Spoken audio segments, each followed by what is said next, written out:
Josh. Well, there you go. Hello, ladies and gentlemen. This is your reporters, Dorian and Ali, Yes. in the middle of the Pentlands. Yes, sir. That's what I would say. Sometimes in life, you're told that, you have to wait for this or you have to wait for that, or it's not quite right. And just exactly what Dorian said, there never is a right time. The difference between, doing things and not doing things is just actually saying, well, the time is now. And this is very important. Mr. Croque Monsieur himself is showing me up, so I need to try my best. Started off with rain, questioning my life choices, bada bing, bada boom. What more can you ask for? If this doesn't encourage you to come to Scotland, then I don't know what will. Because what more can you ask for?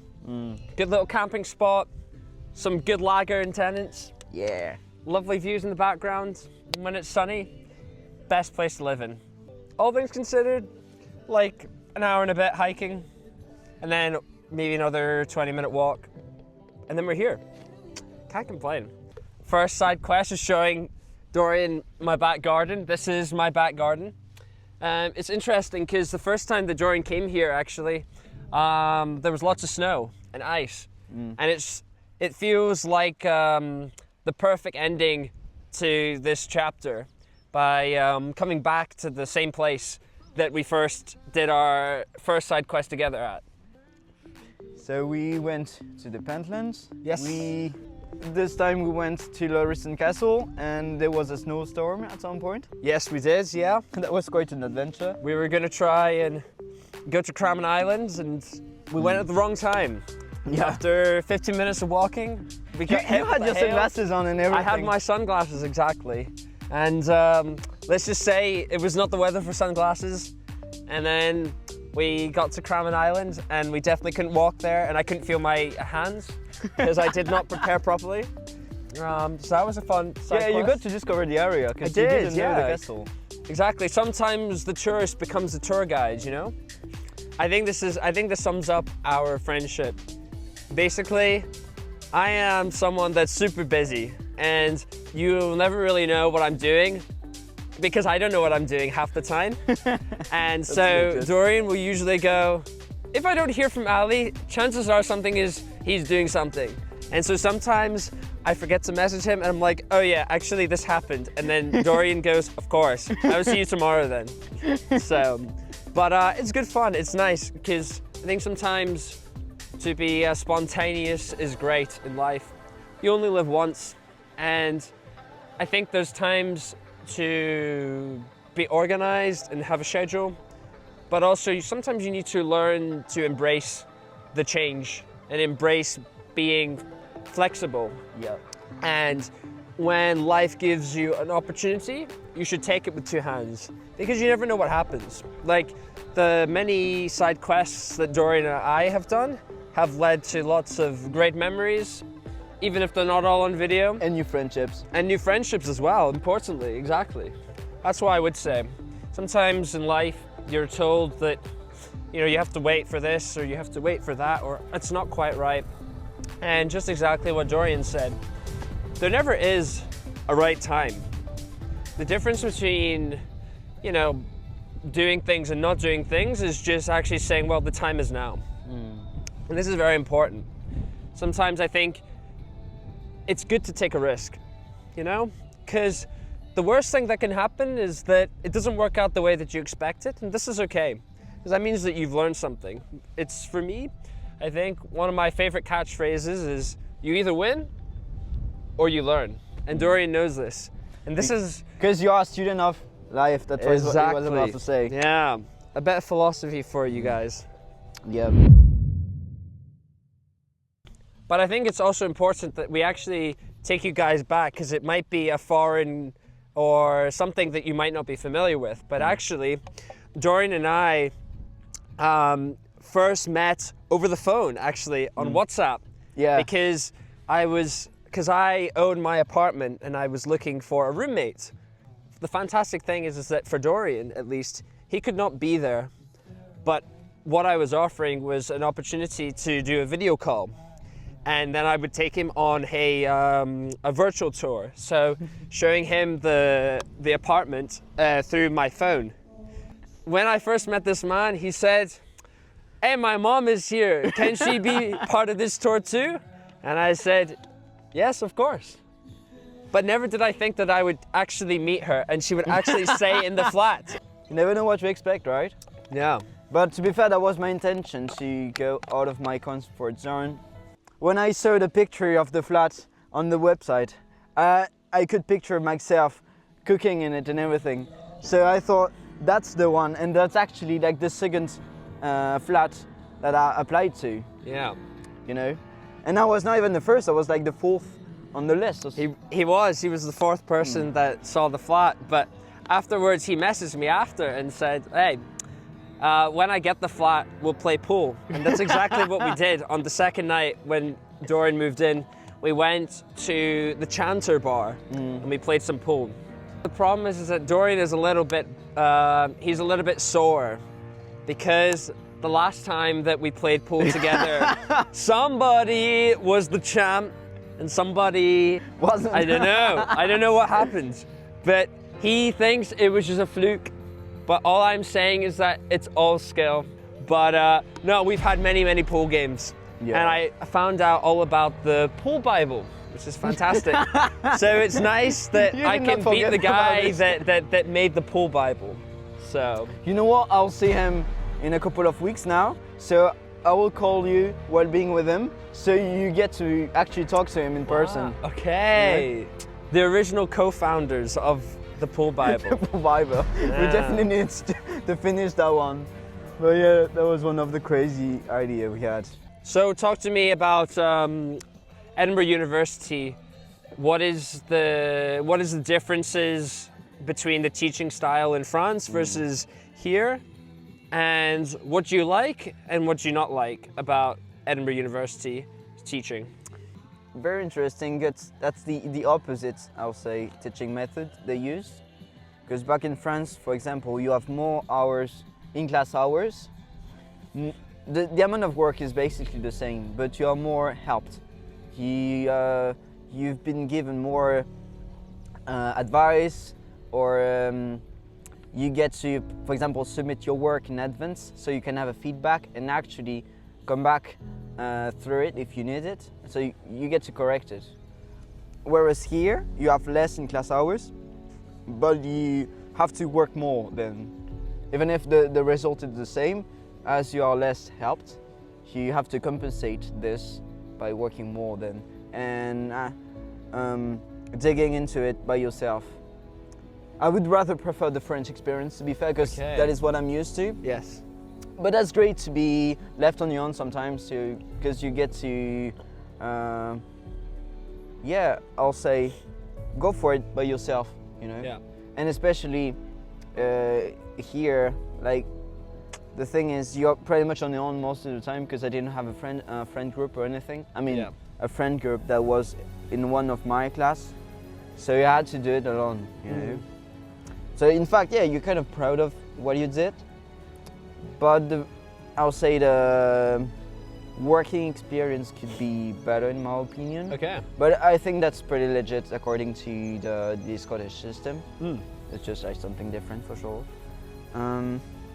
Otherwise, the uni experience is very good. I mean, obviously that's a well-known university, because you get like tons of associations, of like events that are going on in the uni. So if you're looking for friendships or just having a good time, there's plenty to do, things to do. You know? Where in France you have to make friends and then organize a party through your connections, and not directly on association, even if there are a couple of associations, you know. Yeah. But it's not the same dynamic, I'll say. Okay. Interesting. But the biggest question of all, is Edinburgh like Carcassonne? I was waiting for you to ask me that one. In some aspect, I'll say that there is a medieval feature within the city, which makes sense about comparing both cities. Therefore, it's the same period, but not exactly the same architecture, in my opinion. But you'll see by yourself at some point this summer. Yeah. I'll say, yeah, it looks alike, but it is not exactly like it. Okay. It has some feature that the castle, for example, the walls around the city, but it is not exactly the same spirit in the meantime. But I know what mom means by saying that, oh, it is like Carcassonne. Where do you think you got your love for travel from? I'll say that that's the spirit that shared my mom with me for a while. Because even if we were not traveling properly, we would always go outside, do new stuff, do picnics, do hiking, and just be in nature. And I guess that's in some aspect this love for the nature that pushed me to travel abroad, because you want to see what's out there, you want to see the landscape, and obviously the way that I was learning English pushed me to actually travel to another country because they don't speak English in France. But yeah, I say that's a global trend, more or less, that the volunteering aspect as well as the language aspect, and on the top of that, the love for the nature aspect, I guess. And to be fair, that's more about the people and the moment you can share. Like for example, I used to travel to Ireland several times because I know some people there, so I want to visit them. And while being there, obviously, I'm traveling and visiting new places. And I guess that'll be the same thing with you, you know? Because obviously I'll come back at some point to see him. Yeah. So that's just another excuse to travel, right? Yeah. When I go to a place or something, I like it to be like thoughtful, you know? That you go there for a reason and not just for a picture, as those Americans do. They just travel on the day to the islands, take a few pictures and then go back. And yes, they have a good memory, but it's not like they've been hiking for 6 days in the islands and actually, you know, be soaked by the rain. And yeah, have to face the wind, the humidity and the sun in the same day. And actually you can meet new people, and that's the simple moments we're after. Yeah, of course. I think the greatest thing for me, because I love traveling as well, the greatest thing about travel for me is this idea that obviously there's a lot of comfort when you are around people that think in the same way as you do. But actually for me, what is exciting is when you travel, you meet people from all over the world that have very different families, different religions, different cultures. And when you actually speak to them, this does not mean that I have to necessarily agree with their cultures or their thinkings, their religions, but what it allows me to do is to understand and appreciate it for what it is. And this, for me, I think allows you to grow as a human being. It allows you to realize that the world is a very big place. And actually, for all the differences that make people different, there's also so many things that unite us together. And I think that this is a very important message in this day and age when there are lots of things that are happening in the world right now that are not so good. And there's lots of tensions and lots of arguments that are had between people. And a lot of the time, the reason for this is that people are unwilling to really get to know one another, to spend time with each other, and really to develop a community. And I think that this is very, very important. But okay, that's a little bit on the travel segment now. So, he's been here for 5 months now. He's gonna be leaving the flat when I'm not even there, which is crazy. Most people would say that's mental, but I trust this guy enough to not steal the entire flat and take it back to France. So we will find out. In my suitcase. Yeah. So, but from your 5 months, what would you say has been the highlight? If you could pick all the side quests that you've done or everything that you've done, what is the one thing that has been the creme de la creme for you? Oh, the creme de la creme. Oh, that's the hike in the Western Landway hike, Yeah? for sure, so far. So far. Unfortunately, you can't see the videos, but do tell them about it. They may think that I'm lying. I did not went there, just book a hotel for 6 days and then came back. He was just like the Americans. Honestly, I know. I saw it. Well, actually, I didn't see it because he didn't have any photo. Yeah, but I sent him a couple of texts at some point, so Yes. he knew what I was, so he can testify at some point. Yes, we were using this this app. It was called Messenger, and it's very interesting because you can see that there's a text message that happens, and every time that Dorian sent me a message, I could click the message and it would show me his location.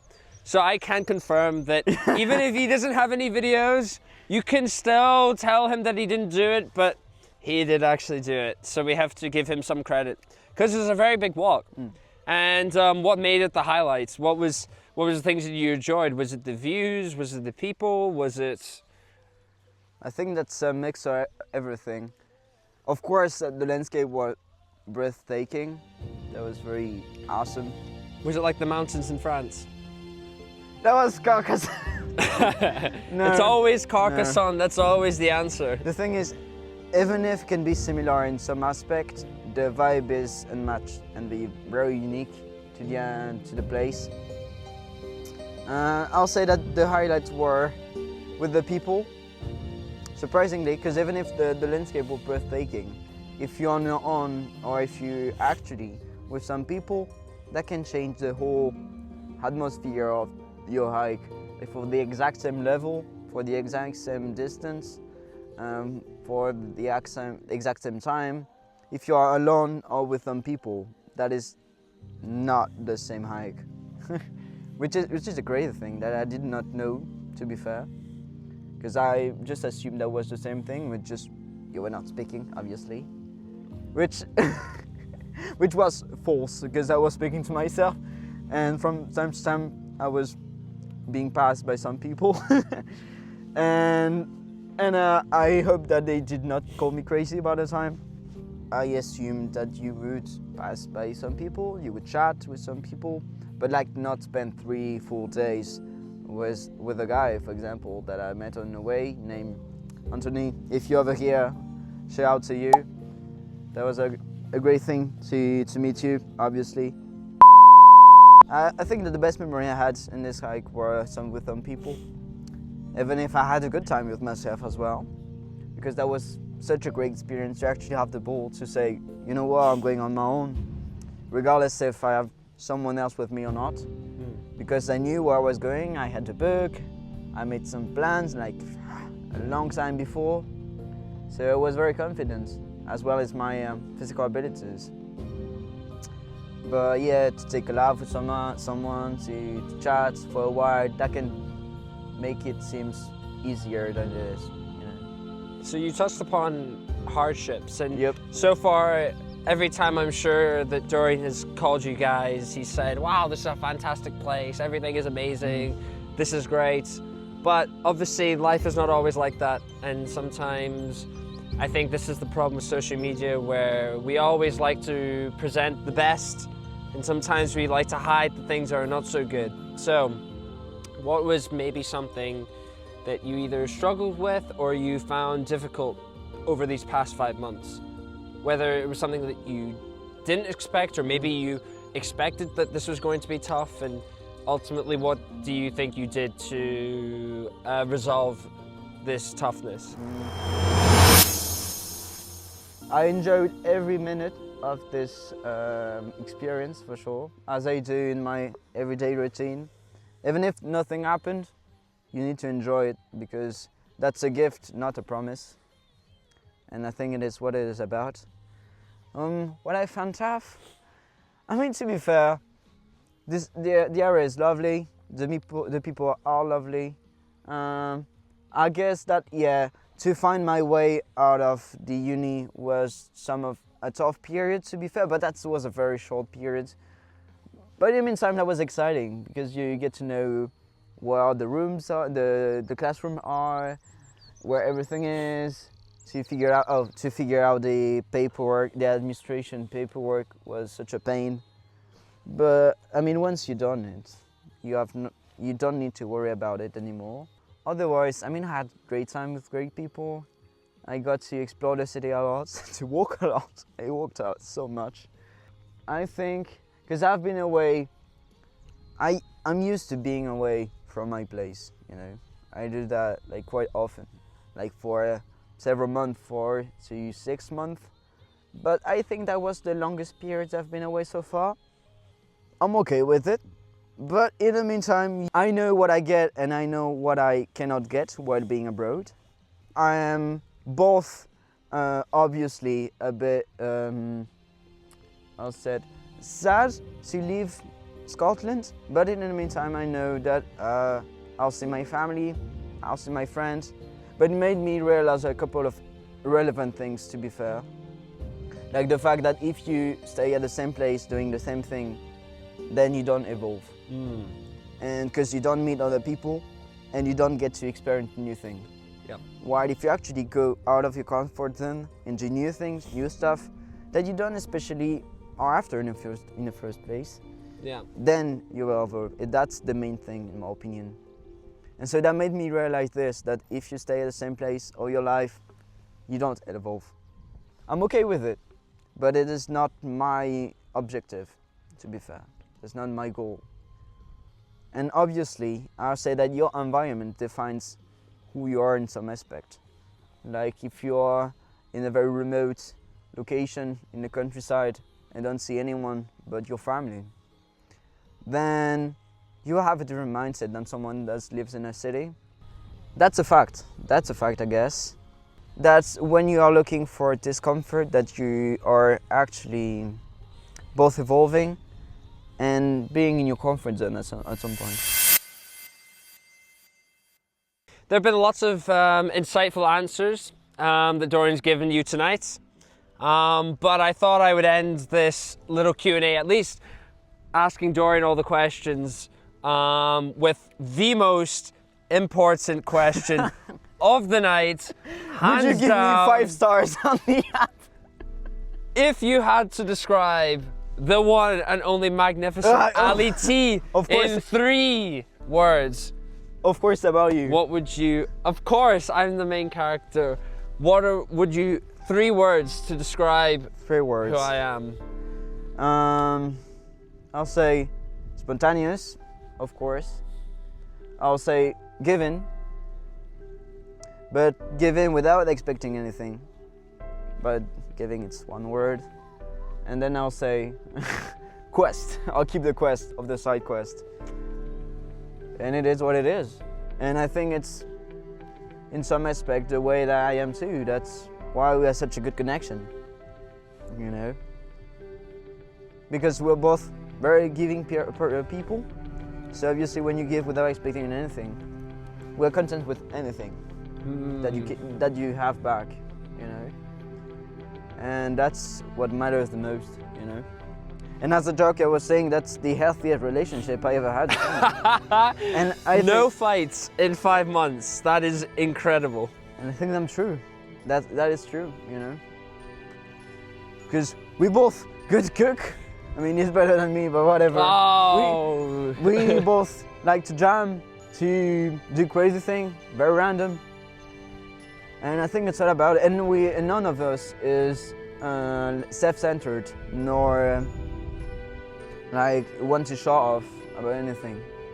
Like if you ever meet Ali, obviously at some point you expect him to talk about him, but it is not his temper, neither is mine, you know. So if you actually want to get to know him, you'll have to ask him the right question, as we like to do with each other. And that's how we, I guess, went through the process of knowing each other more, by asking the right question and not the surface level one. Yeah, and now this is my turn to bamboozle him. So I get more than 3 words because obviously I decided to make myself the host for this part. But You wrote me a whole letter. Dorian, wow. I mean, if you had told me that the because bearing in mind I've had 3 flatmates now. I've had 2 girls, I've never had a guy. He's the first guy flatmate that I've had. I'm checking that it's flat. recording. It is. He has to get this on camera. Wow. Honestly, it's been a privilege to be able to welcome him into my flat, to be able to even introduce him to my whole family. That's right, he came through and he met the whole family. And he was the first flatmate to do so. And there was no one more deserving. I think you never really know what you get when you are looking for flatmates or people that you live with that, that come in as strangers. But I think, at least for me, the lucky thing is that for all of my flatmates, but especially with Dorian, they might have come in as strangers, but we might not be related by blood, and we might not have the same mum, but for sure we are brothers for life. This is a fact. I think that, he came at the perfect time, because I was going through a stage where a lot of things were going great, and I think that Dorian was just the cherry on the cake. I had gone through a difficult period before and was really coming out of that stage and figuring out a lot of things. And then to be given the opportunity to have a flatmate that, like Dorian, was just fantastic. I mean, from the very first call, despite the fact that he was number 4 of the many, many people that came, I just knew there was just something about him. And I remember finishing the call, and I read his text message because he sent me the follow-up message. And I just smiled and was like, he might think that he has to try, but he doesn't have to try because I already know the flat is going to him.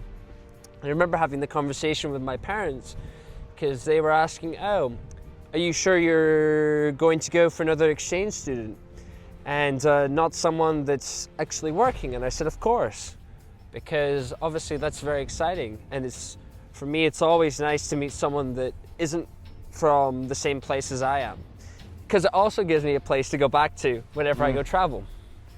But from the very start, Dorian has been an upstanding man, someone that I have so much respect for. There are not enough words that I could say that do justice for the type of character that Dorian is. He's very selfless, and he's very insightful, which is a breath of fresh air, especially for this day and age. You interact with a lot of people our age, and I think that there's a lot of values that are missed, but that's because we live in a society that tells people to focus on themselves. And it was really refreshing to meet someone that actually looks outwards.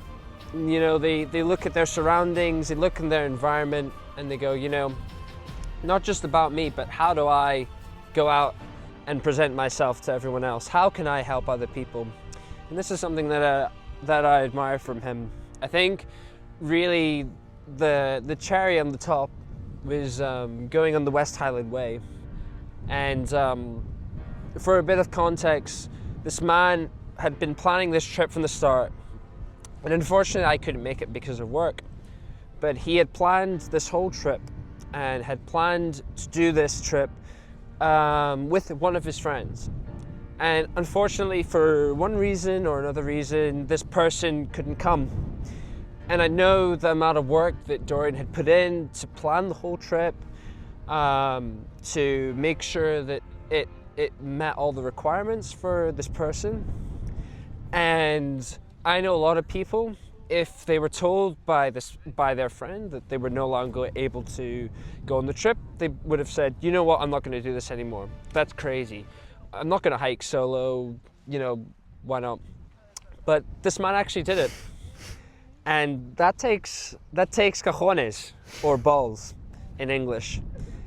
And I think that's the sunsets in about like 15 minutes or so.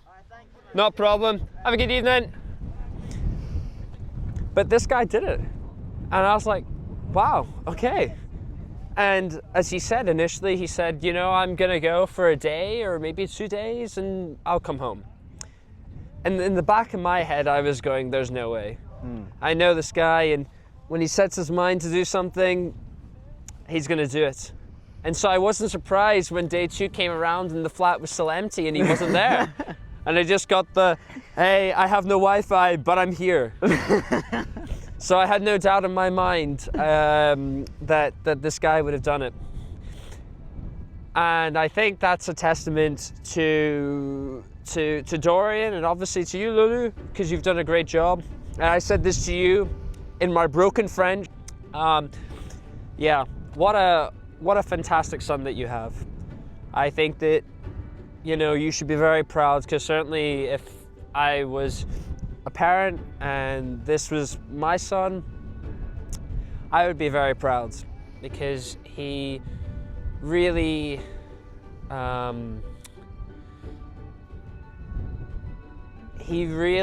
sort of is a great role model and a great ambassador for you and your family, and from the town just outside of Toulouse, and maybe even Carcassonne, maybe. But on a serious note, yeah, I certainly had a feeling that this was going to be a fun new adventure for my third flatmate, but never in my wildest dreams could I have imagined 5 months down the line that we would have got to the stage where him and I are having a couple of beers with the tent in the Pentlands, watching the sunset go down and reminiscing on the hundreds and hundreds of side quests that we've been on, because it takes one psychopath to do all of these side quests, and it takes another one to say, you know what? Actually, okay, I will do it. So this cannot be understated, and all I want to say is thank you. Yeah, I'll say thank you too. Hell yeah. Good speech. So on that note, I mean, if you have no other questions, I think It's time to eat. yeah, it's time to eat. So au revoir, as you say. Salut. And salut. And what a place again. Yeah. What a place again.